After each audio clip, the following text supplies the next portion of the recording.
Ladies and gentlemen, welcome to The Crossover. Starring Josh Johnson and Chris McGill. Featuring Christina Thorson. And of course, you, the Instagram live chat. Now, sit back and enjoy this week's edition of The Crossover. Powered by Card Ladder. Oh no, I already know what that means. Yeah. No, it's back. It worked. Yeah! I cleared my cache. I don't know what that means exactly. I logged out, logged in. So maybe that worked. Cleared your cache. That sounds like this guy we're going to talk about in a question a little later who was caught gambling in the hop. Ooh, busted. He I think- cleared a lot of his cache. I think what happened was Zuck was listening to our conversation when we were thinking about moving platforms, and he's like, oh god, I'll fix it for you. Oh, look, Zuck, you were too late. Day late and a dollar short. Because I think this is going to be the last time we ever do the crossover on Instagram. I think we are going to be on YouTube starting next week. So let me just get this out of the way right now. If you're not already subscribed to the Card Letter YouTube channel, subscribe to that. Because at least for the first week, we're going to host the crossover. And I don't know what channel. It'll probably be from that channel. Yeah. So Smart. get on that. Yes, sir. That's pretty exciting. Hopefully we'll be coming at you guys with some good mics, some better video quality. I went out and bought a new laptop. Oh my. You know, My. that I haven't. You know, the last time I bought a new laptop was before law school in 2017. That's crazy. Now you got a fresh cut today. You're ready. This is like the new you. I mean, this cut's a week old because this was for the wedding that I had to attend last weekend, but That you got to attend. that I was privileged to spectate. I told you about the parable that they discussed at the ceremony. Yes, that's a good one. Jesus turning water into wine. It is a good one. What skill? What a skill. All right. Today is Friday, May 2nd. Josh can see me. Can you see the chat? I can see everything is working. I told you, Zuck. He's trying one last time. He came out with Meta AI or whatever. Yeah. Can we talk He's got about his people. comment where he said most humans have 3 friends, but they have demand for 15? So we're going So to... he's gonna fill that with robot friends. He's going to Is that what he's saying? get 12 AI friends. I think what he meant was he has 3 friends, Yeah. and he wants more robot friends. Well, that's about how many I have, too, between you, Steph, and Christina. Yeah, I was gonna say I have 3 friends. So, It's already, yeah. it's already getting to be too many. Someone's got to get cut here. 3's too many. Starting to find these numbers to be a little convenient, too. Like, what was that? We were talking about the Dunbar number. You can handle 150. And then this is 15. We have demand for, I don't know. Did Zuck just take the Dunbar number and divide it by 10? He's making stuff up. Good marketing tricks. We didn't forget about the metaverse either. Oh, I thought they renamed their whole company after it. We'll never forget. Me and Bill Simmons were never more aligned than when we were thinking about the metaverse. What was his take on that? I don't remember. He didn't think it was going to work. Well, it's still on their website, so joke's on you. Yeah, I know. Yeah, I mean, probably a year from now, given my recent track record of predictions, we're all going to be laying in bed wearing headsets, talking to each other on fancy Zoom. Did I know? I knew it was cooked when all the characters in the metaverse looked like Wii, like the old Wii games. That's when I knew it was cooked. Who wins, 100 Zuckerbergers or one chimpanzee? Last night I asked ChatGPT to explain to me this phenomenon of the 100 humans versus the chimp, or the gorilla, because I just keep seeing it, but I didn't know what it originated. And it was just some meme or whatever, on Reddit or wherever it started. And then it was like, do you want to hear the blow by blow of how it would go? And I was like, sure, just might as well. And it was like, yeah, the gorilla is mostly going to win because of the chaos from the humans. Like, it's just going to maul them. He's like, that's going to maim 12 of them in the first minute. It's like, jeez. Yeah, but I mean, it's such an unfair hypo because you're taking away our biggest advantage, which is our intelligence and our ability to organize. Like, if we can't use our intelligence to build guns, you've taken away our main advantage. I asked that, well, if gorillas are so much stronger than humans, how many gorillas exist in the world? And they're like, in the wild, there's only 1,000. I was like, well, why is that? They're like, well, it's because humans are smarter and, better. It's like, that's what I thought. Shut up, ChatGPT. ChatGPT is thinking it is to us what we are to the gorilla. So it's going to get the last laugh, I think. Like we're the primitive life form. Yes. Okay. All right. We'll unplug it. Fine. We'll unplug it. We will. We can always unplug it. Okay. All right.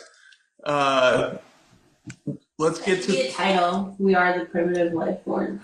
All right. That's good. Let's get into the crossover here.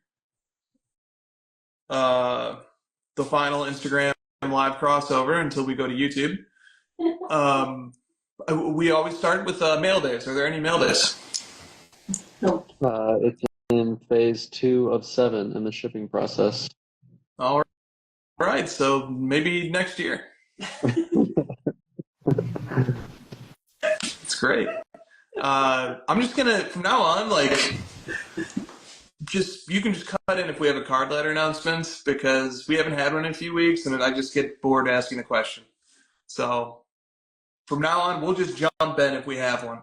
Does that sound good? That sounds like we're starting fresh. Exactly. It's going to be a change I implement. I'm taking it out of my show script right now. If people ever wonder how I keep so consistent, it's because I have a little note file that tells me what to do. I've seen this note file recently, and I was incredibly amazed at the simplicity. I was like, I thought you meant like something a little fancy. No, he means notepad on his computer. Yeah. This isn't even Apple Notes. This is more primitive. Yeah, what are you gonna do when you switch to Apple Notes? Your mind is gonna explode. There's like tabs and all kinds of stuff. Yeah, I don't know. I'll be able to put the little sticky notes in places on my screen. That's a little too much power. Okay. I thought the questions this week were amazing. Doubt we're gonna be able to get to all of them, which is a shame. I thought they were mediocre. Oh, I thought they were so good. Okay, let's go. Shout out to Brett, who introduced me to the idea of the cold open question. I'm going to start us with some cold open, just some random questions, totally random. First one comes from the spirit of cardboard. He says, do you ever step back from the collecting grind and think to yourself, what the heck am I doing? Sometimes. That's a funny question. Yeah. No, I don't. Collecting is not even in the top 5 weirdest things I've done. You don't think I think that's the key. I'm collecting pictures of men? You never think that's weird? It probably is, but my baseline is so weird already. I mean, the days after I graduated high school, I moved to Atlanta, Georgia to pursue a career as a music producer. So everything compared to that is just kind of it doesn't seem so wacky. Yeah. All right. That's the key. Just be very weird, and then card collecting won't be as weird. There you go. From Mike Pinkerton 50. This is my other cold open question for you. Will this be the best national ever this year? Mike. The next national is always the best national. Exactly. The answer is yes. Bye-bye baby cards. What did this question mean, Josh? Bye-bye baby card says, this is the emergency press conference episode. What does that mean? I think he's probably towing us towards the Lakers-Wolves conversation. I think so too. So let's warm up with Publius 13, who says, let's recap your NBA playoff picks. What went wrong? What adjustments will you and Chronicles make next season? Do y'all really know ball? Oh, and we didn't pick every series right. What a bummer. I know. What a bummer. I think we pretty much went with the favorites. I zagged against the favorites, I think. I picked the on Warriors. Milwaukee, Indiana. Yeah, I missed that. And that was stupid. I love Indiana. And then I think I zagged against the Warriors, which is going 7. Right. That was a great game tonight. Yeah. Yeah, that was a really cool game. Going 7 is such a disadvantage because because 48 hours later you have to play game 1. So, but the winner gets the Timberwolves, so that's a good prize. Nice. I like this energy a lot. Okay, South Park Hard says we're shadow banned. We know. Yeah, Zuck did that. We knew that. Let me go to his question he sent in this week. He said, "Would you?" This kind of speaks to what we were just talking about. Would you rather lose a series in 6 or 7 games? Step in. I want that. I want the chance. Give me the chance at winning. Yeah. So what's the upside of losing a 6? Just less heartbreak? Yeah, this is like the theory where it's like I'd rather get blown out than I would a close game. I would much rather have a close game. Right.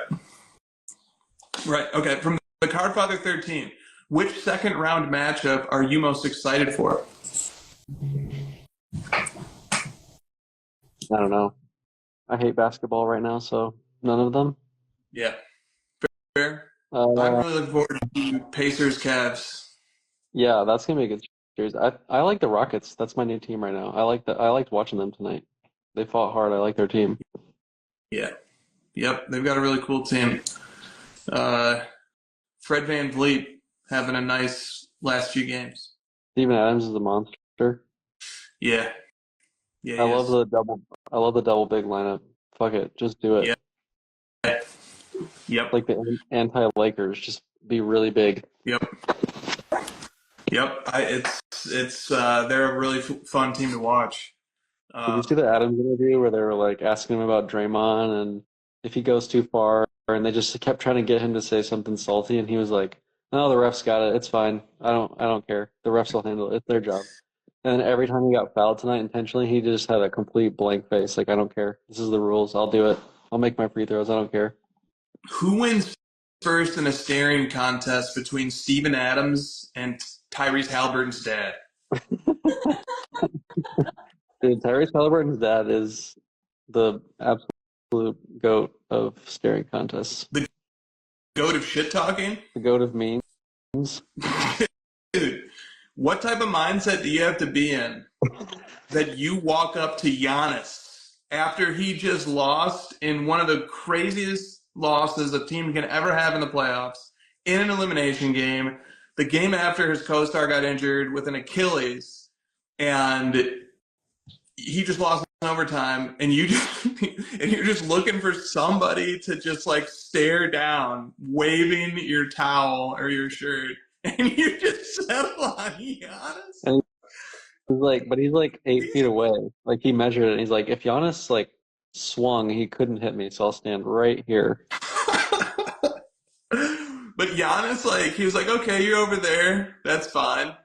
But then he circles back around and he comes up to him and he like foreheads him, you know? And there's a different angle of this that shows that Tyrese Halliburton's mom was off to the side, and she just smacks Giannis when he's foreheading John Halliburton. Oh my God. What an amazing story. Giannis didn't even feel it. And then it was like ending, and then Giannis and Mathurin went to hug, and he like grabbed his head, and then he wouldn't let go of his head. Come on. But we have our one meme for the rest of the year. We're set. It's so good. It's everything. It's like it's the perfect example. I love examples of behavior that's totally normal online that would never fly in person. And that's it. Yeah. That's the perfect example. Yeah, I'm pretty shocked at Giannis's restraint. Just like this little old man just standing right in front of me. He had to have known. He had to have known that this is somebody. I can't just smoke this guy right now. We've all been John Halliburton at one time or another. Have you What if that was Run Our Test that he did that too, or somebody like that? It's just, Yeah, that he got a little lucky. yeah, He got a little lucky. he Yeah. got a lot lucky, dude. He's like half his size. Oh, it's just so crazy. He had the shirt And too. if you notice that play, if you watch that play back, well, first of all, ESPN put a stat that it was like 0 and 1,600 and something times where a team was down by 7 plus of 40 seconds in the playoffs, and this is the first time. So it's literally the worst collapse in NBA history. But on that final play when Halliburton scores, there's like 1 point something, and someone else goes to inbound, and Giannis is like, "No, I'll do it." So like Giannis almost wasn't in that position. We almost didn't get that meme, but he like switched last second to be the one to inbound, and that's what made it happen. Oh, it's so good. So good. All right. From the Cardfather 13, speaking of Giannis, where should Giannis play next year if it can't be Milwaukee? And why is the answer the San Antonio Spurs? Well, it can only be a few teams, right? And the trading and the contracts and all that stuff. People think that superstars can just go wherever they want now. It's a little bit trickier than that. The Spurs do have the cap space, I guess. But do they have to trade like a couple big contracts back and a bunch of picks? And a bunch of picks, yeah. What would be the point of having Wemby and Giannis, though? Like, that just seems silly. Yeah. Heard, I think it was Simmons and somebody were saying that this will let Wemby play 25 feet from the basket because that's where he wants to be, it seems, anyway. It's like a Duncan Robinson kind of thing. Yeah. But also, like, Giannis isn't good being, like, the second guy. Yeah. He's too egotistical. Yeah, it'd probably be Wembanyama would be playing more off ball than Giannis. Yeah. Yep. I do think Giannis will get. I mean, obviously Giannis will get to have a say in his destination, and I don't know if he wants to go to the cities. Nothing wrong with these cities, but I think he wants to go to New York or LA. I think that's where he wants to be. I don't know that he would want to go to San Antonio or Oklahoma City or something like that. Yeah. And then, you have to gut your team to take him on. If you're, it's tough. It's really tough. You don't think he should go to Indiana? Team up with John Halliburton? Just totally zag everybody? Like, on vacation? The reunion that we didn't know that we needed? Simmons was playing the Rockets, I think. Yeah. Yeah, I mean, the Rockets is so curious to me. They're the 2 seed in the West, and they're gonna like make this like massive roster altering move. Like, because everybody thinks that they're just like everybody just like thinks, oh, it's the cute Rockets. They'll fold here eventually. I don't know. They're pretty sick. They are pretty sick, and everybody says like they're such a young team, and they do have young players with Amin Thompson and Jalen Green and Alperen Şengün, but like some of their best players aren't that young, or like Fred VanVleet and Steven Adams. Yeah. So. I would just let that team keep going. You don't need to blow it up. You'd have to give it up so much to get Giannis. Yeah, and you like throw off the growth curve for all your young stars, like your Amin Thompson. They still have Jabari Smith, number 3 pick. Yeah, he's good too. He's been really good the last 2 games too. Yeah, I like Jabari Smith. They have a lot of guys. Yeah. Yep. All right. 90s B-ball cards says, who is the easiest player to hate in the NBA, and why is it Dylan Brooks? Why is it LeBron James? I mean, sorry, Josh. It's okay. He sprained his MCL. That wasn't a flop. It's okay. Yeah. DiVincenzo took out both of the Lakers' best players in the same game? Yeah. That's impressive for the Michael Jordan of Delaware. I have to think about that more. Well, then is it DiVincenzo, at least for our group? No, I hate Draymond Green and Klay Thompson. The Clay part is that's like the Josh piece. The Clay the Clay animosity. Yeah. I can't stand Klay Thompson. He's a fake guy tough. Because he had needless shit talking against LeBron and against the Suns. So you've been on the wrong side of the Klay Thompson experience. Draymond though, that guy sucks. The thing that's so frustrating with Draymond is that he does the things he does, like hits people in the nuts and grabs people's eyes and makes dirty plays. But the thing that is the most frustrating about Draymond is that he's allowed to get away with it. Yeah. And he gets to yell and threaten the refs on the court during the game, and he never gets teed up. It's crazy. Yes, exactly. And then when he does get one tee, then he literally can do whatever he wants because they never throw him out. Right. That's the part that makes him really difficult. And then they're like, he's gonna step away. But They were like, he's gonna step away from the game. He needs to figure it out for himself. He wasn't doing any of that. He came back and he was the same. yeah, he gets to punch his teammate in the face. The video comes out, and then he gets a documentary made by TNT about him, and then they cover it, and no one says anything ever again about it. They trade the other guy. They make him go away. That's crazy. And then, the NBA media partners think, let's show more of this guy. Let's put this guy in halftime shows. Let's have this guy be a commentator. Because they're like, well, Shaq and Barkley's thing is just to like crap on all the modern players in the style. That's going to be the next Draymond. That's what he does. These guys don't play defense like I do. It's going to be the same stuff. Yes. Yes, indeed. Okay. From our great friend Black Hat Cards. Mostly enjoy the show. Anthony Edwards and crew continue to shatter the dreams of some of the NBA's greatest current players and crossover darlings. LeBron and Luka were sent home. Jokic hasn't been able to get a win against them this year. Will the crossover hosts start an Ant-Man PC? And if so, which one of you will do it first? And what would be the tipping point for this to happen?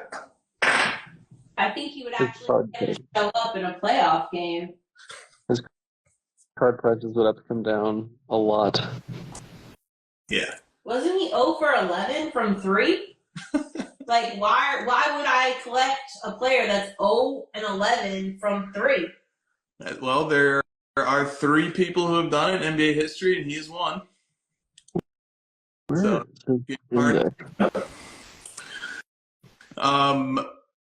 the card price aspect is key. He had a nice game, a good game 6. He had a very good game 6. Definitely a very good, game 4. Yeah. The penultimate game. Yeah. The angle of this that I don't get from this question is that, like, you won one round, and that's great, and you might be favored in the next round too, but like, didn't you get knocked out by Ja Morant, and then you got knocked out by Jokic, and then you got knocked out by Luka, and now you're probably gonna get knocked out again. So like, what are we talking about here? Like, what would it take for Edwards to get on my collecting radar? Like, card prices to be more reasonable, but also, like, can you get on that MVP level? Let's see that. That's what I would love to see from Edwards. So reminds me of the Pat Bev celebration when they win the play-in game and he's up on the thing like, yeah. Yeah. But here's the other thing too, because I got a lot of DMs from people, so many DMs from people who more so were happy that either Luka or LeBron lost. Yeah. That was the thing that people were the happiest about, I think. That's because they're haters like we are. This is great. We've spawned a group of our audience is haters like us. We attract the like kind. Yeah, exactly. It's like I'm sitting here like mad that like we've got haters magnetizing to us, and it's like, well, we get back the energy we put out. It's like, what is your bet? Okay. But just so you guys know, you can't hate quite like us. Yeah. All right. Mick Wildcat. Regarding the NBA playoffs, which star has the most to gain from either a title or a finals appearance? Consider it in terms of card value. A title or a finals appearance?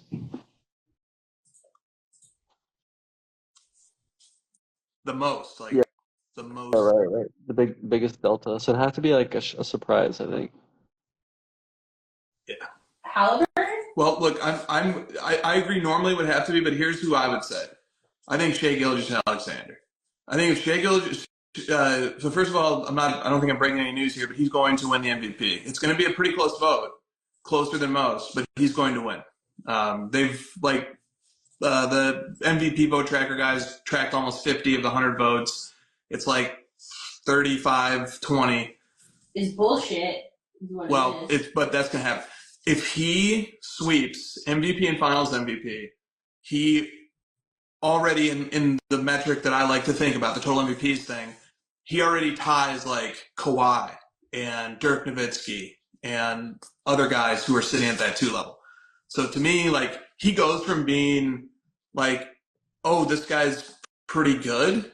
This guy's like was an MVP candidate once and lost, to a guy with 2 total MVPs. Like that's crazy. That's a crazy jump. I'm just looking through the teams, the bracket. I like this take 2 from Bron Reeves PC. Jaylen Brown going back-to-back finals MVPs.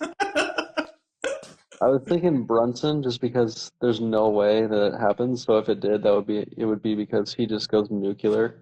Like there's no way they get through the Celtics and the Pacers or Cavs. I'd probably say Jokic on this one.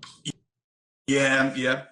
I like Shea, but I feel like a second Jokic championship, it would be, and he's got 3 MVPs. He'd have 5. I think that would definitely be like, all right, now we're like talking top 10 basically.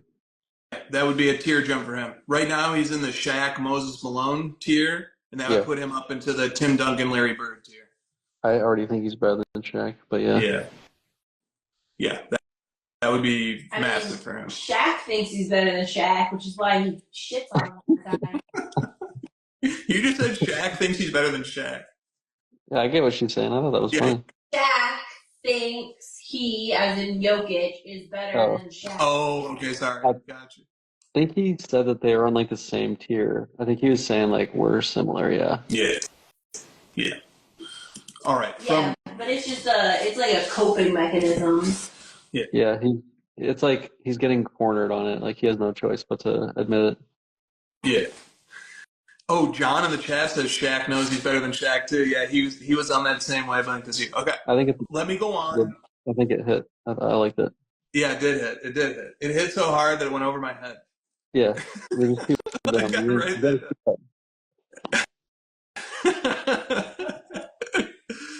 Oh, I think he's better than Shaq. Shaq even thinks he's better than Shaq. That's crazy. Yeah. Okay. All right. Let's go to Big Al's Card Barn.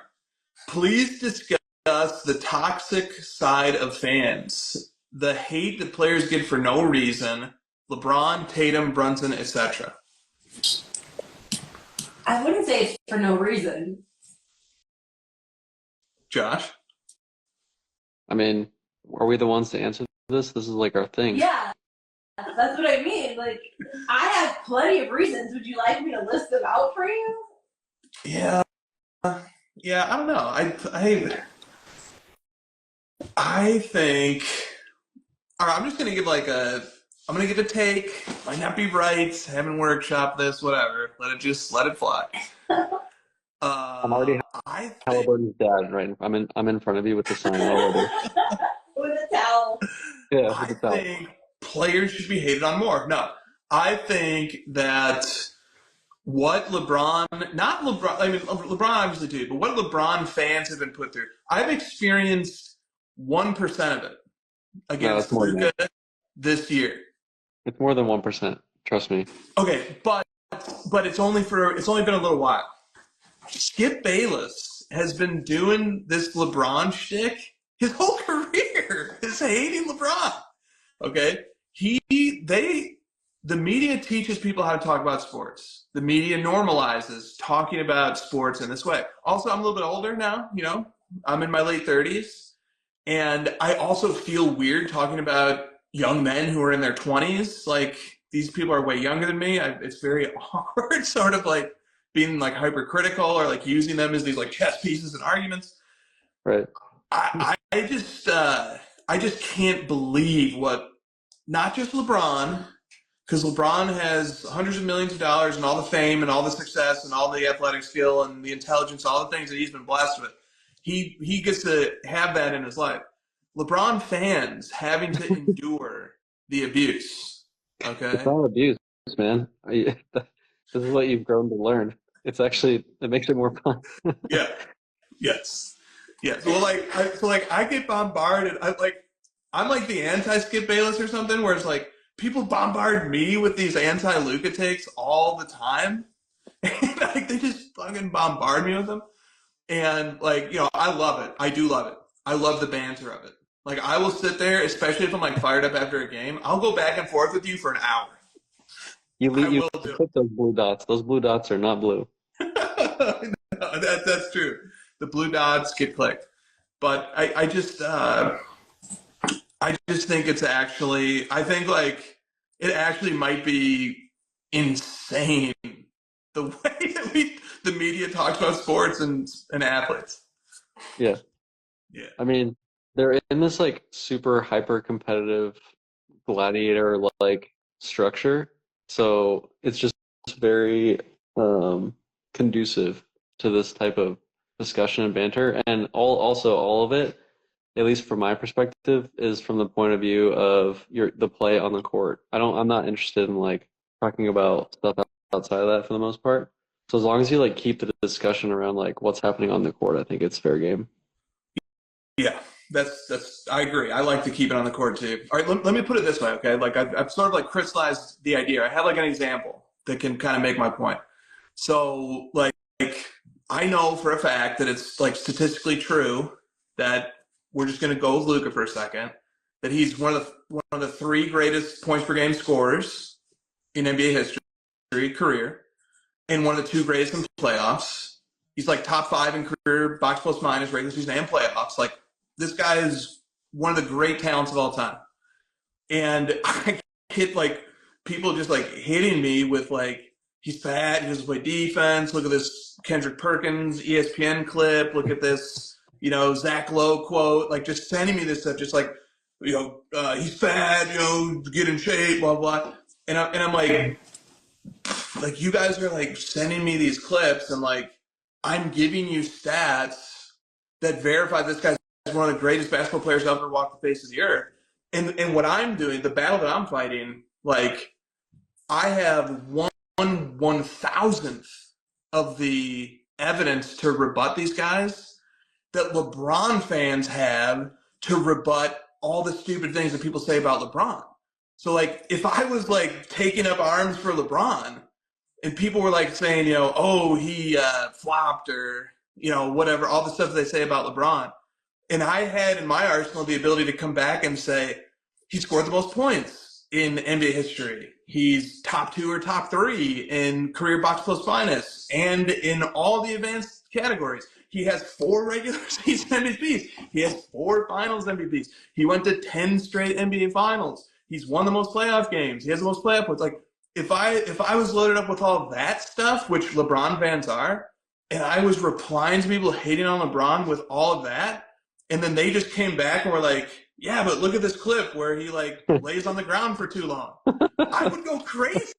I would go crazy. I would be like, I'm talking about basketball. I'm cramming in your face all of these statistics that establish that this guy's one of the 2 or 3 greatest, whatever you want the order to be. It's indisputable. And you guys are sending me like a Skip Bayless rant about how he missed a clutch shot once? Dude, I've been putting up with it for 22 years. LeBron has always played the same way, and everyone always says the same things. It's always the same stuff, dude. I've seen like every variation of every game he's ever played. I know exactly what is happening. Like, I've seen every type. of scenario. It's like his career is so long. He's like a simulation of every single possible scenario. It's crazy. Yeah, So welcome yeah, to the team. It's better to have your guy be hated this much. Trust me. That just means that they're annoyed. It means that they're like there's something deep in people where they're like they know this person is very successful and it just bothers them that they're doing it maybe like a different way, or they're not MJ, or they're not nostalgic. They're not Kobe, so they're just like looking for a way to knock him down. So just take it as like a compliment. yeah, yeah. Right. And it is the ultimate compliment. It's like in the case of Skip Bayless, it's obviously some weird. He feels like he's on a mission from the basketball gods to guard Michael Jordan's legacy, Oh, right? Like the fact that he feels like he has to do this is The Luca showing that. thing is the Luca thing is probably like a little bit of like the European thing. Like people aren't used to the way he plays, and they're not used to like Right. this maybe like the way he goes about the game. It's probably some of that, and they're used to like Ant, screaming at people and screaming at fans and having the Kobe MJ style, where he's like, I'm gonna Yeah. rip your head off kind of vibe. So it's just different. People just aren't used to it. Yeah, I know. Okay. All right. I'm just gonna get. Yeah, those are great points. I'm gonna give one final thought on this, and then I'm gonna say this as a Luka fan. We we apologize to LeBron fans because we had no idea. We had no idea what the discussion, the discourse has been around.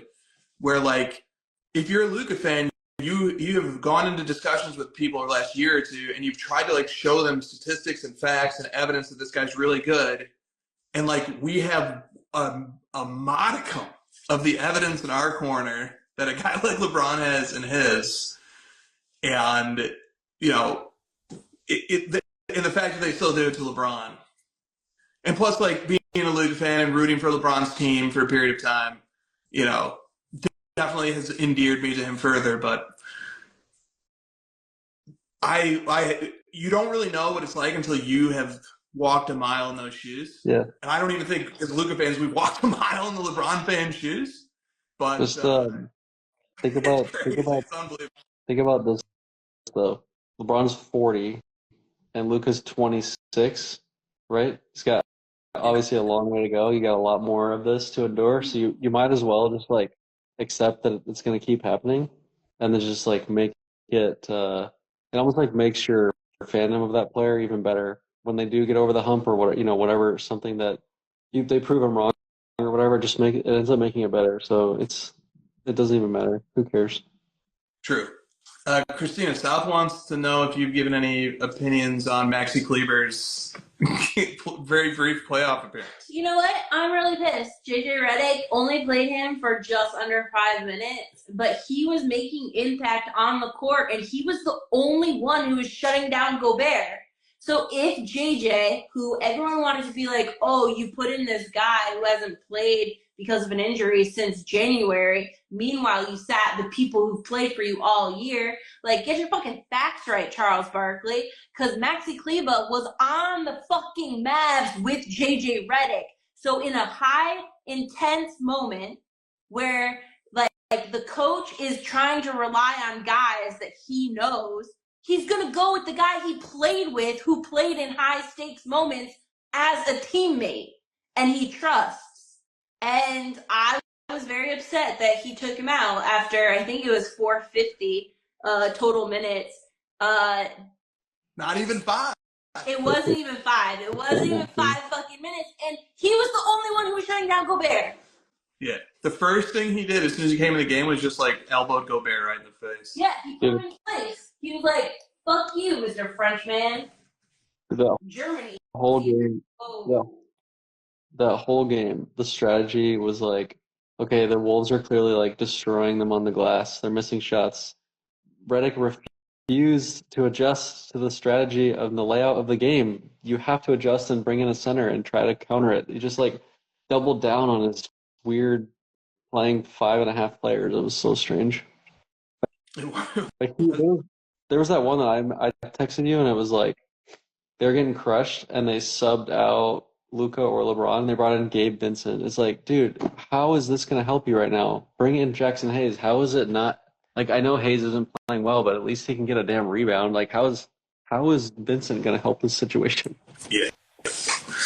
I hear you. Okay. All right. This one is from Stacking Slabs. It's in the same vein as what we've been talking about. He asks, we live in a world of bad opinions and misinformation. What role do bad opinions or false takes play in a player's overall collectability and demand?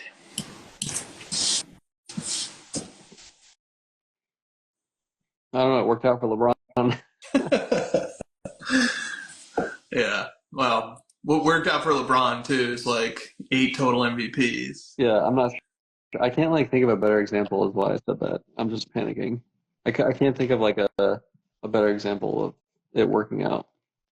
Yeah. Yeah, it did work out for LeBron. I think I would maybe think about like kind of the other way, like players getting overhyped often doesn't work out. Like Yeah, when players are propped up too much. yeah. Like the media does the thing where they prop up the young guy and they leave him for dead and move on to the next, like they did with John Morant. They moved to Ant and then they're gonna move to Wemby or whatever and pretend like they didn't say John Morant was gonna be the next face of the NBA.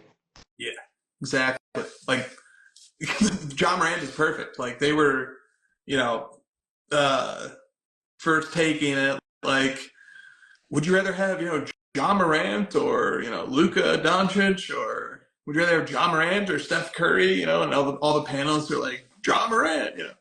And now they like completely have pivoted. And they're like the Grizzlies have to trade him, and Yeah. the he can't be the best player on a championship team. I use the phrase very specifically, they leave him for dead. Like the media won't come back and ever support that player ever again. I remember when I always use this example, but Blake Griffin was like in this vein where the NBA was, the media was like, loved Blake Griffin. He had all the dunks. He was on the team with Paul and DeAndre Jordan, the Lob City, and they had all the hype around him. He was young. And then like they had a couple slip ups, they didn't meet expectations, and all of a sudden he's on the Pistons and it's just left for dead. Like nobody cares anymore, moved on. So the media can like set that narrative and not ever return back. And then the hobby just sort of forgets about it as well. Yeah. All right, I'm gonna connect the dot here that maybe not everybody's gonna like, but I'm gonna use it to make my own point. I think this happened to Shedeur Sanders as well. Really? I think Deion Sanders was extremely hyped. I think Shedeur was brought along for that hype fest that Deion partially engineered, but ESPN was more than happy to go along with. I think that they just got so carried away with hyping the Sanders family and that whole thing because it was a cash cow for them and because it was, a great story and people loved it and people hated it, and that created the lightning rod of it all. And what happens every time that there's a hype fest, eventually the bill has to be paid. Eventually the tab comes due. We can spend all night drinking at the bar and racking up that tab, but eventually we got to give over our credit card and pay it. And it might hurt, it might sting when you look at the receipt that we've rung up having a great time, being wild and reckless. And I think that happened to Shedeur. I think if they had consulted with actual NFL scouts and teams and gotten a little more objective analysis and properly level set for the skill set of this quarterback, they wouldn't have created this ridiculous expectation of people that he was going to be the number 1 overall pick, and then like they're also like the Mel Kiper of it all, where they're acting like, oh my God, the teams went against my draft board. Mel Kiper had Patrick Mahomes as like the 5th or the 7th best quarterback in the 2017 draft. I mean, these guys miss every year. Mel Kiper didn't even have Brock Purdy on his draft board, period. Yeah. These guys miss all the time. So the hype tab comes due. It always comes. How much of him falling to what percentage blame pie of him falling to the 5th round is teams not wanting to deal with like the headache of it all versus like his actual talent evaluation? I'll tell you this. As a Chicago Bears fan of almost however many years, if I ever found out that my team didn't draft a player because they didn't think they could manage the relationship with his father, and otherwise he was a generational great quarterback, and they decided to make the team worse because they couldn't manage personalities, I would stop being a fan of that team. That would be my breaking point. So if there are teams out there who said, hey, Shedeur Sanders could be an all-time great quarterback, but I don't really know how Deion Sanders is going to play with the media in our local region, that team is a joke. Yeah, I was gonna say like 0% was my lead in. Like I just think that people are like, I don't think he's that good. Do you know how many personalities there are in these NFL locker rooms? Like Shador would be just another guy in those locker rooms. Sure, there'd be like maybe more media and cameras or whatever, and more annoying questions, but that's the NFL, dude. There's so many guys. There's 52 players, and dude, Tim Tebow rolled through the NFL and survived. Those teams survived, you know? Dude, totally. How about how about how about the GOAT wide receiver of the last 15 years, Antonio Brown? I mean, how about taking off your shirt, just leaving mid-game, and just Tom Brady's like, what is going on? Dude, Tom Brady signed up 2 times for that guy to be on his team. It's like, if you're good enough, you'll be on the team. We don't care. Bingo. Because Brady had him with the Patriots for like one game. If you remember, he had like 11 catches in his one game with the Patriots, and then it blew up in everyone's face. Unbelievable. He moved that man into his family's home to get him on the Patriots. He brought him in. He literally moved him in with his wife and kids. Yeah. And he's like, that's so good. He's Antonio Brown. But if you're good enough, exactly. That's a great point. Yeah, that's awesome. Okay. All right.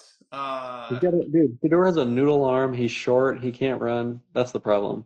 I mean, I don't know anything about evaluating college football prospects, but I've seen people say that, and I don't know. Seems like the NFL general managers confirmed that they agree with it.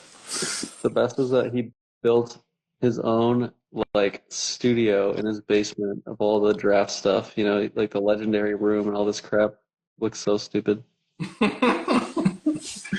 Yeah. All right. Like the Shark was jumped when they retired his number at Colorado. Less than a year. I think before he was even drafted. I think that was when the Shark was jumped. All right. Okay, this one from Boomtown Cards. Long one, but a good one. Very good one.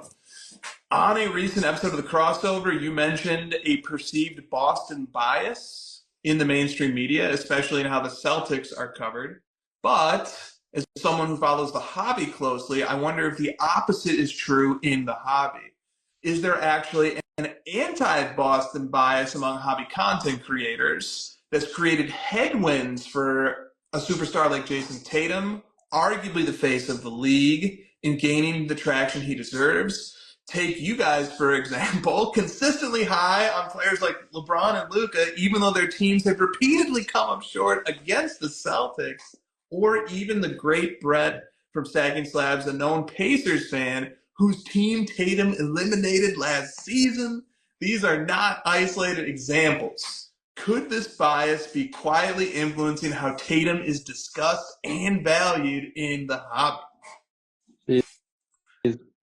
Go for it. Isn't that good? Isn't that when he sent me that question DM, I was just like, this is a good question. I like this question. He's spicing it up. He is spicing it up. I do think, like, relative to how loved Tatum is by the media, his hobby prices don't really match. Let's start there. Do you agree with that? Yeah, the first thing I thought was like, in the hobby really values a standout like number one on a team. And so when like the team is really strong and we're not sure where to give out the credit, it just sort of like dampers down the hobby excitement over that player. It happens all the time. Like you'll have these strong teams with good balance, like, and none of the, and like the Rockets, there's not going to be like a super collectible guy on the Rockets because they're kind of like a team that with a lot of balance, so I think the Celtics are falling prey to that quite a bit. Dude, he didn't even win the Finals MVP because the team has so much bad. Like Jaylen Brown played better. There's games where Porzingis is their best player. There's games where Derek White's their best player. It happens all the time. Yeah. And then you have like, look, I thought this guy made some really nice points on Tatum, so I don't want to just like turn this right into like a dogpile on Tatum. But you also have the Olympics thing too, where like there's really high expectations. Like we're going to see Tatum have this awesome moment on the international stage, and then Steve Kerr, whether justified or not, didn't even play him in several of the big games. So like I think that's a factor. So like let me put it like this.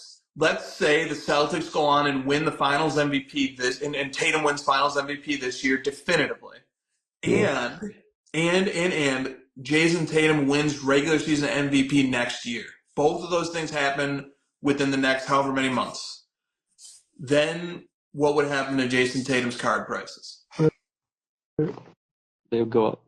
Yeah, I think they would go crazy. Dude, you know how I can't not like make fun of Simmons. It's so easy. You know how he's like, oh, his 3-point shot is so much better this year. He's gotten rid of the hitch and like he's gotten over his like Olympics demons. His 3-point percentage is down 3% from last year. So this is his worst 3-point shooting percentage of his career this year. He shot 43% his rookie year, 40% his third year. He was 34% from three this year. His shot is worse than ever. And that's the key to this too. I think like just it's not necessarily fair to Tatum for like somebody like this individual who likes to listen to hobby content and like maybe just wants to hear some nice things about Tatum every once in a while. We are reacting to the Bill Simmonses of the world, and Bill Simmons is reacting maybe to something else. Sure. And it's just like it's a chain reaction. It's like one react to the other, zigzagging back and forth, and that's just where we kind of fall on it. Is like we react up to Bill Simmons. The episode this morning, I messaged you this.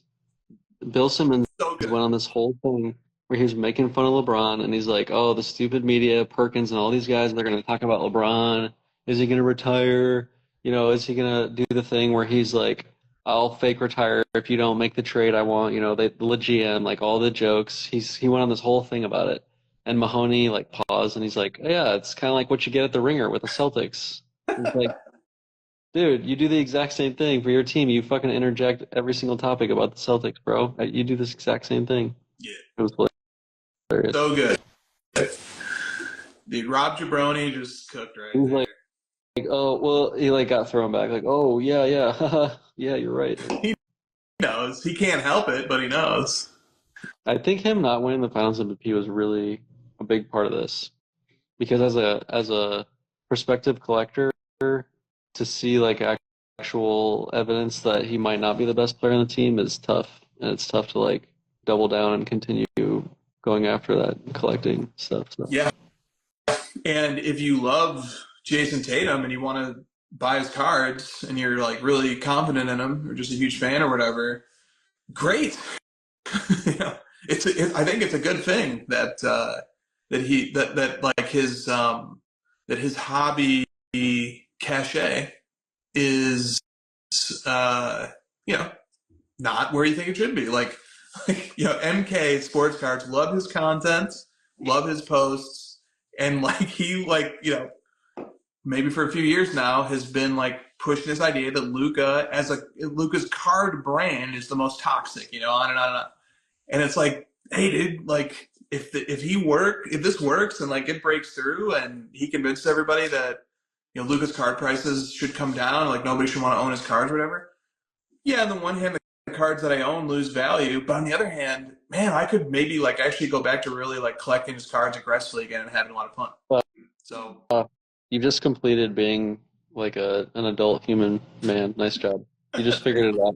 No matter what they say, you've always got a counter. You can always, dude, they hate him so much his card prices go down. I'll just have a better Luka. That's great. That's an amazing pivot. Yeah. That's how you do it. The zag. Okay. There's always a way out. You could always find a way. Yeah. Braun Reed says, I knew the Lakers were cooked when MK said they were winning it all. Yeah. Yeah. It's all right. We said they were winning all too. That didn't go so well. No. Maybe we did this. All right. From I, May. I felt like you guys were like traded into my situation of the last like 5 years and like the Lakers and like their stupid fans and like the LA buzz or whatever, and you just like didn't choose this path, and it's like I feel bad. Like sorry, LeBron's like super old. I'm like I wish he was younger to help you guys more. This sucks. Yeah, but now we've gone through a struggle. I feel like I'm almost ready to put on a Lakers hoodie. Dude, Let's that's not great. let's not go too far. Okay? Like, Christina's resisting it way more than you are. Yeah. let's not go crazy. Well, here's the problem. If she doesn't get on board with it, I don't know if I can figure out how to order one. Dude, I was just about to say that. Like you're like, oh, I called to buy the laptop and I don't have any. I guess I'll give up. And then like 5 seconds later, Oh, it's so good. Yeah, that was funny at the beginning of the show when he's like, "I went out and got a laptop." Oh, really? You went out and got a laptop because it was ordered and then it was picked up and then brought home.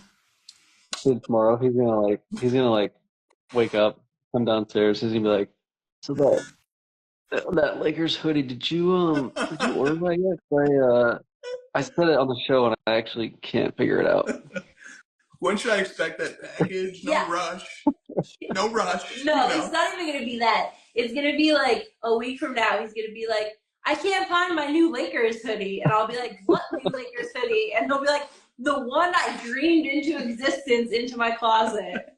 Purple, not yellow. The yellow. No yellow. All right. The yellow is obnoxious. I think it's actually gold. It's supposed to be gold, but they turned it to a banana yellow in like the 90s or something. Like, it's bad. They need to go back to the gold. Yeah, I get all the resistance to LA. It's tough. It is tough, but this is what the struggle makes it all worth it. At least you didn't have to root for the Suns. That would have been way worse. We were just like so much more cursed than any team. You don't want any part of that. Yeah. Yeah, I don't know what's going to go on with the Suns. Ever since we hired Luka's coach and then didn't draft him, I just was like, you guys are so stupid. Like, hating Luka has cursed several generations or several franchises. Yeah. Robert Sarver. Yeah. Okay, all right. I still want to try and get this, some more of these questions while we can cram some more in here. All right, shifting topics now to hobby, card stuff, more. May Sports says, please discuss the phrase, "it's worth whatever someone is willing to pay." I've heard this phrase used a few times now, and my immediate reaction is that I disagree, but I would love to hear your thoughts. It depends on if it's like a super rare one of one thing that like you just can't pry away, then it is worth what that one person's willing to pay, right? Or multiple people. Yeah. I think it's the reverse. It's worth what someone's willing to sell it for. Okay, so there was a follow-up comment to this from J. Lee Sports Cards Live, who said, commodity cards may be worth what someone is willing to pay, but the rare and scarce cards are worth what someone is willing to sell it for. So there's South in the chat is alluding to, this is another one of our fun hobby phrases that people like to use to juice up the value. Yeah, but that's so true. It's used that way. Like, oh, you don't have to think about comps. It's worth, someone's willing to pay more, so it's worth more. And then there's the other way that it gets used too, which is like, cards have no intrinsic value. Yeah. They're worth nothing. The only reason they have any value is because someone's basically dumb enough to pay for it. So like the card is just worth what someone is willing to pay. That's sort of it's used like that way too. It gets used in both directions. Yeah. So, my other favorite one that's making a comeback that got used against me this week was I know you love these. We need to start writing them down. This one's one of my faves too. I offer, we were like chatting about the price and it was relative to like a recent comp on a similar-ish car. Like I post some of those, and he's like, "Oh, that that auction ended low. It didn't have enough like visibility." Or I was like, "Dude, it was literally a golden auction. Like this, this is it. Everyone was watching it." I love the old like that went low. Yeah, it's like, oh, it was like on a Saturday, and people were out of town or something. No, that was a terrible auction. Yeah. Or they're like that. Whoever won that just got a massive steal. That doesn't even count. Yeah, the only prices that count are the ones that go up as fast as possible. Yeah, I don't That's know. what she said. That was good. That was a good one. Yeah. Okay. All right. Also, isn't it just a truism? It's like to put a bow on it. Like it's worth whatever someone is willing to pay. Well, what would be the opposite of that? Or what would be the counterfactual that like it's worth what someone was not willing to pay? Yeah. That doesn't make any sense. Of course Yeah. it was worth what someone was willing to pay. Right. It's worth what it's worth. Like what's the opposite of a willful pay? Like was somebody like kidnap you and like forced you to go on eBay and wait until their auction ended? Like that would be the opposite of willing to pay. Yeah, that phrase reminds me of like some proof in linear algebra or something. You gotta like solve the proof. It's like it is worth what it's worth. I did it. Right. Okay. All right. Let's keep it going here. Okay. From JC2 Collects, I foreshadowed this at the beginning of the show. Please discuss the hobby gambling aspects that are causing debt and wrecking marriages. Do you know what this is in reference to? The Mind Cycle Cards posts? Yeah. Or was there like a specific thing that happened that spawned his post? There was a specific thing that happened. Oh, it was like it was a fake post, wasn't it? No, it's real. I'm pretty sure this is real. Oh, real. Some wife is like, help me. My husband's a doofus, right? Yeah. Yes. Yeah, Lamim posted this, so I'm going to the hobby's most trusted news source, Lamim James, to get this. And here's what this was posted to our basketball cards. My husband is a basketball card addict. Hi, I'm desperate. My husband has spent over $300K on cards in the last 5 years. He has over $100K debt. He can't stop buying. It has wrecked our otherwise pretty good marriage. Oh, damn. Pretty good. Yeah. There might have been some other problems maybe here too. Okay. We have a 4-year-old. I don't want to split up our family. Blah, blah, blah. His financial betrayal has destroyed me. I asked him to be done and consign everything, but he says that cannot be done. Well, we're done when I say we're done, Breaking Bad. This cannot happen. Instead, he is selling them off super slowly and still compulsively buying. This is a sickness. I don't know. Okay. So is this a troll? I'm seeing people in the comments saying that this is a troll. I don't know. I mean, it's probably happening anyways, right? Like, there's so many scenarios. I'm sure that there's lots of scenarios that are close to this one. Yeah. There's no way that there's not people losing marriages over how much gambling is happening in these breaks and stuff. There's no way. Yeah. Yeah, it's very outlandish, but and it's so extreme and exaggerated that it borders on silly, but yeah, it's obviously a huge problem. Somebody's dealing with this. Well, I guess she didn't really mean what she said when she agreed to the vows of marrying this guy. You're supposed to like stick with him no matter what. She's just bailing on this guy because he's putting them in massive debt. Come on. She thought this money was going to go to her purse collection. She said for richer or poorer. She did. He's just trying to go one way, and he's going the opposite. Like, yeah, I don't know. I think she should take some personal responsibility for her own marriage. Leave it to Austin Zag. That's the Zag. I can sense this is her fault.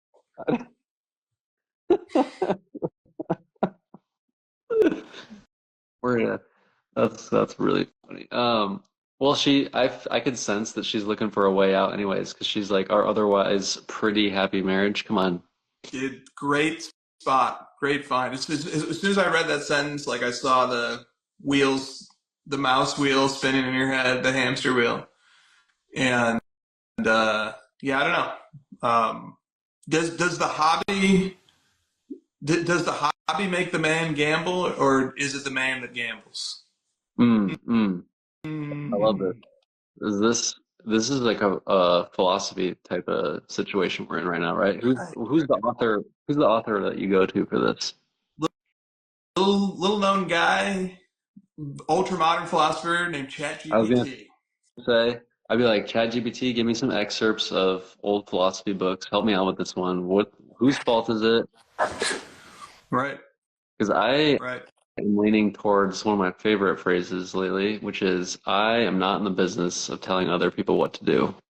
That's not that's not my thing. I'm not going to tell people not to gamble. They're going to do it. Like, it's going to happen. All the simulations are playing out. People are gambling because it's easy. Yeah.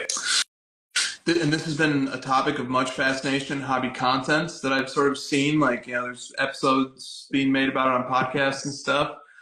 And I think that the reason why it's a topic of fascination, at least for some in the hobby, is because they see this as a symptom of the bastardization and the perversion of what the hobby is. Yeah. They see that like the hobby becoming this sort of just like gambling, live streaming concept where it's just people buying into breaks in this degenerate fashion, and they don't have any regard for the cards. They just want to see if they can, get a big card and sell it and buy back in and keep going and keep going and keep going. Like that caricature, they sort of see that as like emblematic of almost everything that's wrong with the hobby that they really enjoy. And I think that's why it's a lightning rod. Yeah. Well, I did ask ChatGPT. Okay, let's go. It says, this is a deep and important question, and the answer depends on how we frame responsibility. Personal responsibility, blaming the individual. Social, systemic responsibility, blaming society or the environment. Pros, I said it's similar to like, blaming someone for being a drug addict versus like being too high of, it's like too easy to get the supply of drugs or whatever. A nuanced middle ground. Most compelling is a dual responsibility model. The individual bears responsibility for their choices after a certain threshold of awareness and capacity.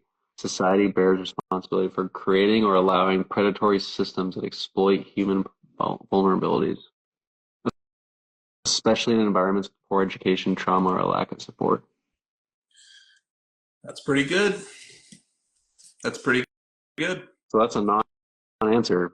Fucking ChatGPT. Whose fault is it, bro? You just like waffled your way out of that one. Look, that's the academic approach. Is like, let's think of all the sides. Let's think of it from every angle. I come to ChatGPT for you to blame somebody. I asked ChatGPT who would win in a fight, a grizzly bear or the gorilla, and it's point blank was like the grizzly bear would destroy the gorilla. And I was like, thank you, ChatGPT. I come to you for stuff like this. Okay, so it gave you a straight up answer. I mean, can't you like instruct it to just be like, nice BSing there, GPT, but I need a definitive answer. Yeah, let's get it. Here, okay. If you had to place more blame, which side would you choose? Yeah, exactly. And I just want to shout out Pat in the chat who says it's a structure versus agency question. That's my favorite question in all of philosophy: is structure versus agency. Oh, and also whether causal determinism is true. Those are my two favorites. Who do you think ChatGPT blamed? Give me an answer. I think ChatGPT is going to blame society. They're going to take structure. Bingo. I'd place it on society with a strong caveat. Ooh, the strong caveat. Because gambling and drug industries are engineered to exploit human psychology, variable rewards, dopamine spikes, escape from pain, normalization, access, societal choices. And many people start from unequal footing, trauma, poverty, mental illness. That said, I'd still hold the individual morally responsible. Still trying to ride the fence between agency and structure. Still trying to pick society. Okay. Do we have time for a few more? Yeah. Okay, let's go. From Perimeter Collectibles, a very thoughtful question. This is why we have a great audience. Yeah. After the events of September 11th, Paul Bettany realized the fleeting nature of life and admitted he was in love with his childhood crush, Jennifer Connelly. The two had never even dated, but this didn't stop him from frantically trying to get a hold of her and propose. Connelly accepted his marriage proposal, and they remain together to this day. In this spirit, what is a time where you decided to shoot your shot for an unobtainable card and against all odds, and it actually worked out?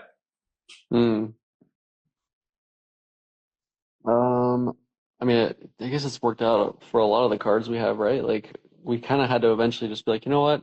Like, some event happened where a similar card sold at auction, and it reminded you, like, I should just go after that card right now, and you just throw in the crazy offer. I'm sure it's happened on several occasions with our collections. Yeah,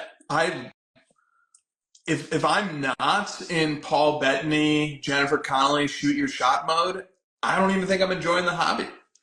That's the only mode I want to be in. I want to be swinging for grand slams. So he proposed on the spot? Well, that's the thing. Like, did anyone look this up? Like, did they go to school together? Like, was he just a random fan? Like, what is the situation here? I think there was some previous knowledge of each other. Okay. He's Yeah. like her stalker. Yeah. Like, and she's a psycho who was like, yeah, I'll marry my stalker. Yeah. Now the concern is that, like, answering this question can just become like a self-congratulatory exercise. It's like, yeah, I won big on all these cards and it just was awesome. And, oh my God, I'm like this guy 10 times over, So I just would prefer not to do that, but I do think like that mindset is like one of the things I love about the hobby. Yeah. It's kind of like Ant. He's double teamed, but he still fires off terrible shots and goes over 11. He still shoots the shot. You missed every shot you don't take, Wayne Gretzky. Right. I've definitely had some 0 for 11 spans in my Grail hunting, so it happens. All right.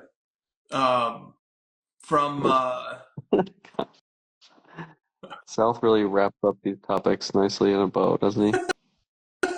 Yes, he does. Okay.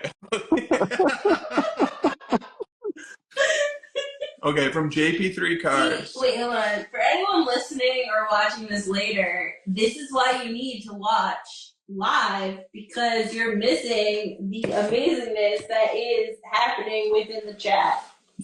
Yeah. Well, apparently we've been shadow banned or whatever that means, so hopefully YouTube doesn't do that to us. We've been Zucker banned, but who owns YouTube? Google? Do you think the folks at Google are going to reach out tomorrow morning after hearing this news? Yeah, they're going to offer at least an entry-level sponsorship. Yeah, and just be like, we'll fly you guys out to Silicon Valley or wherever their stupid headquarters are and start talking numbers, right? They're going to say, look, we heard the way that Red Baron Pizza did you guys. That's never going to happen over here. All right? Don't forget Truly. You tried to contact them on LinkedIn, right, Christina? Oh, multiple methods, including a connection that I had with someone who knew someone who worked in their marketing department. See, the problem is we were too desperate. Yeah. The problem is we should have been like big balls and just gone on LinkedIn and just called ourselves that. And just called ourselves big balls? Yeah. I was so traumatized by that whole Truly situation that I have completely given up alcohol since then. So nice job, Truly. You guys have made a sober person out of me. Yeah, I mean, that's the threat. You know, like when the dealer threatens to send the card to auction, like, you better sponsor our show or we are never consuming your product again. Not just yours, but anyone in your industry. We're going to ruin your industry. All right. Red Baron, that's so funny. Yeah. I really thought we were going to get that one. Dude, I'm hungry. This show works up an appetite. I always just go to town on a plate after the show. Okay, all right. Let me wrap up the show with just a few more. This is another big topic to hit. From JP3 Cards, do you have any thoughts or takeaways with regards to what we saw on social media from the Topps conference. So I went over to Ben Burrow's article on CLLCT, and there was he brought up like 5 points. I'm going to focus on 2 of them for us. The first one is that Topps confirmed the dates for when it expects to take over the NBA and NFL licenses. And those dates are NBA and NBA PA license begins on October 1st, and the NFL license begins on March 2026, and the the NFLPA is March 1st, and the NFL itself is April 1st, 2026. Wow, so that's coming up fast. That's coming up. But it is kind of interesting. The NBA isn't until October 1st, so Panini's still got a few months left on NBA. Do you have any reactions to that other than like that's soon? I'm just excited to have a date. I hate this like not knowing thing. The date is great. It's good. Yeah. Yep. So there it is. October 1st NBA, April 1st NFL. I'm more interested in the parallel decision. Yeah. So that's the other thing. So the other takeaway that I want to highlight, and like go check out this article. He has more stuff in here, but a lot of it's baseball related, so it's not really for us. Standardized rainbow. So collectors over the years have been asking for the difference in parallel numbering across different products to be changed. So Topps announced Tuesday that it plans to standardize the rainbow of parallels to be consistent across its product offerings, meaning all the golds are going to be out of 50 no matter what the product is. All the oranges are going to be out of 25. All the blacks will be out of 10. All the superfractors will be out of 1, obviously. So let's talk about that. What do you think about the standardization of parallel print runs across products? Well, first of all, I didn't know that they already weren't doing that. So shows you what I know about Topps. But that's great. I mean, that's good news, I think. People like that about Panini. Panini did a pretty good job of that. A few exceptions, but for the most part did a great job. The first thing I thought, which is not breaking news or not shocking or some genius revelation, that this like really solidifies the Panini Gold Prism and the Panini Black and Black Finite as like really long-standing historical pieces that will live on for a long time. That was my takeaway. Yeah. So Ragnar Cards had a similar thought. He said, "What are your thoughts on Topps announcing the golds will be out of 50 across the board? Does this make the Prism Gold out of 10 more appealing?" Which I think you just said yes. And then, would you ever collect a card that 49 other peasants can also? Isn't there a question around like, are you guys bummed that we're like putting an end to this and that you're forced to do superfractors now? Are you excited about superfractors? Like, what's your take on the shift? Yeah. And we probably said it before, but like the gold prisms and the black finites can't have their strong place in the history until it ends. So like it's okay that we're switching. I don't think we expected it to go on forever with the same structure. So we'll adjust and collect the superfractors, and then it keeps us excited for going and knowing this finality of the print runs of the gold prisms and the black, so we know how many will be made for it. We could stop speculating how many more there will be.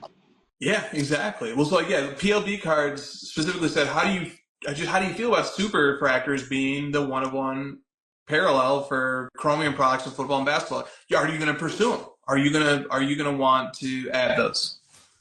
Yeah, totally.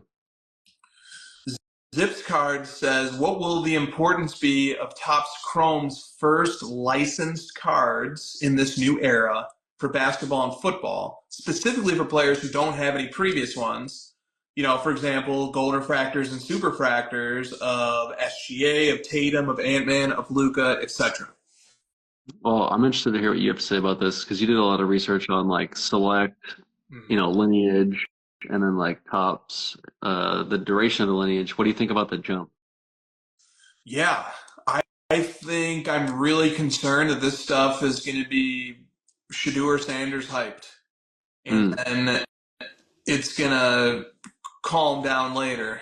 And, I just think I'm very concerned that like I'm gonna just not even be able to be close to competitive on trying to get like the first licensed superfractors of my favorite You players. Like think people, I'm very worried you about it. think people are, you think people are baking in that they're like, this is the first, and it's going to be worth a lot because it's the first long term, so I just have to pay up now. You think it's baked in? I think that like that'll be part of it. Is like there'll be savvy collectors who are thinking like that. I think the bigger part of it is just like every breaker is just going to want to show how dedicated they. Not every breaker, but like lots of breakers, especially like the ones who really like hype beast it up. They're going to want to show like how on board they are with all these new brands, and like they're going to be receiving pressure and encouragement from fanatics and tops to be like, hey, we really got to break these products into the basketball and the football communities. And I just feel like, you know, like when that first like Luka Topps Chrome Superfractor in the Lakers uniform comes out, like you're going to see that video shared across 8,000 different hobby accounts, and like it's going to be really tough. Yeah. They'll be really competitive with the flippers and stuff. Are they going to have, this is probably a stupid question, are they going to have more one-on-ones like Nebula? There's Nebula in black, and they started adding more.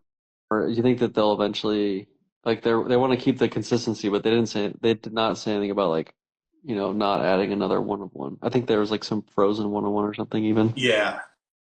Yeah. I'm pretty sure somebody had a question that they sent to us that was about like, what if, you know, they're like where is it? Okay, yeah, from Tasty Card Sandwich. He just goes, he makes an observation. He goes, I dreamt that Fanatics started paralleling superfractors, Yeah. colorizing them, similar to 2006 Finest Football, where the supers have a red tint. So along with your traditional gold superfractor, you'd also have a black superfractor, a silver superfractor, a red superfractor, a blue superfractor. They'd all have the super pattern, and they'd all be one of one. This isn't really a question, just thought about it. Ragnar Cards in the chat said Thompson and Bowman have done a good job of only one-on-one. Nice. But like, you know how I more so than you got really annoyed about like the like Prism versus Prism Choice versus like the Deca. Fast Break, and then they added Deca. I thought Topps was kind of notorious for doing that as well, where they have like Topps Chrome and then they have like Topps Chrome Sapphire, and like they have these different versions. And there's like that pink 101. You remember that F1 pink one? Like, I thought they did that too, though, for the most part. Yeah, I think they do a bit of it. I think like they probably will have multiple like super one of ones and stuff. And I'm not that mad about it. That might make them a little cheaper. Yeah, I was actually hoping there would be more than the Superfractor because I like having the black and the Nebula. It kind of gives it like they're different enough where it's like, oh, you could divert some of the funds away from the one you like better or whatever, to your point. Yeah. Yep. Plus, like, come on, they're planning to print more cards than anybody's ever printed before. They're going to need one of ones, multiple ones to fill out those products. Like, yeah, there's going to be tons of one of. All you need is case hips, kabooms, and fucking downtown. That's all you need. How about this from KD35 Cards? How do you feel about unlicensed Topps Chrome Superfractor one of ones long term? Like ones that have already been printed? Yeah, or like they're like last year, or like Wemby year has a Topps Chrome basketball product that's unlicensed that has superfractors of lots of players. Jokic has one. It hasn't surfaced, but he has one. Yeah, it's just like a hard and fast rule for me. Just avoid. It's just like an easy way to live my life that way. I can see where some may enjoy the connection or whatever, similar to how some people enjoy the Jordan exquisite stuff. I mean, I know it's not the same, but you know, it's like you make the hard and fast rule, but like you kind of make an exception because you enjoy the connection or you're excited about the new Topps Chrome, so you want to like get a taste of it a little early and get the unlicensed one to get ready or whatever. I get it. Well, how about this thought from Andrew Kesey? He says, do you think in the coming months after the NBA draft, we will see Panini start going ape shit, releasing 2025 rookie products with Cooper flag up until October 1st? And we will truly have the Prism versus Topps Chrome Battle Royale for one rookie class. So up until October 1st, they'll have the license to produce Cooper Flag rookies with him in an NBA jersey. I'm not sure. I'm not sure exactly how that works, but like, yeah, if they have that license until October 1st, I don't. But he won't. Be able. He won't. But He won't have played a game. But that doesn't stop Panini from doing photo shoots, right? Right. Exactly. I mean, maybe a draft night thing, but like it would be interesting to see the details of the license, because is the license you could make any player up until that date, or is the license regarding the playing years and the year just stops on October 1?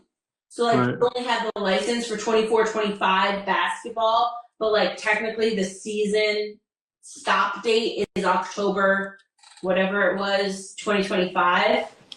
Right. October Like, 1st. No. because then Golf says it's like upper deck. And remember in 2009 Topps Chrome where they're like Steph and all those guys are not wearing NBA jerseys, they're just wearing t-shirts? Yep. I would guess that both companies are going to just print. It's certainly an interesting wrinkle that the license doesn't transfer until October 1st. Am I right, South? It's like where Topps was making the card 2009 Topps Chrome, and Topps has like they're not wearing NBA jerseys. Yeah. Here, look at this though. I'm fighting the urge to not get on this hype train, so you might need to help me. But Here, I can disabuse you of that hype train quickly. Cooper Flag is an exclusive multi-year deal with collectibles and Topps, so we're gonna get the Cooper Flag rookie Topps Chrome superfractors and the autographs and all that stuff. Ask GPT who Cooper Flag's like player that he modeled his game after is.